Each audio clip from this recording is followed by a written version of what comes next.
ગુજરાતી વ્યંજનમાં તમે કલમનો ક ભણી ગયા, ખટારાનો ખ ભણી ગયા, ગણપતિનો ગ ભણી ગયા અને ઘરનો ઘ પણ આપણે ભણી ગયા છીએ. તો ઘ પછી આપણે શું આવે છે?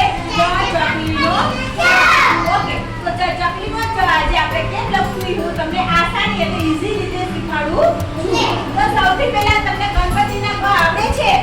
તો આમાં હાથ બનાવવાનો ગણપતિનો એમાંથી આગળ રાઉન્ડ કરીને રમકડાનો ર બનાવવાનો. પછી ઊભી લાઈન ખેંચવાની એટલે શું બની ગયું? ચકલીનો ગ. ગણપતિનો ગ એમાંથી રમકડાનો ર અને પછી આખું લીટો એટલે ચકલીનો ચકલીનો ચકલીનો. Very good. કલમ શીખા, ખટારો શીખા, ગણપતિ શીખા, ઘરે શીખી ગયા અને આજે આપણે ચકલીનો ચ પણ શીખી ગયા. તો ચકલીના ચ પછી શું આવે છે? Very good. છત્રીનો છ. છત્રી કોને કહેવાય? કોને ખબર? Very good. અમ્બ્રેલાને. વાવ. અમ્બ્રેલાને છત્રી કહેવાય. જ્યારે વરસાદ આવે છે ત્યારે આપણે બધા છાતા લઈને નીકળી છે ને, અમ્બ્રેલા. એને ગુજરાતીમાં છત્રી કહેવાય.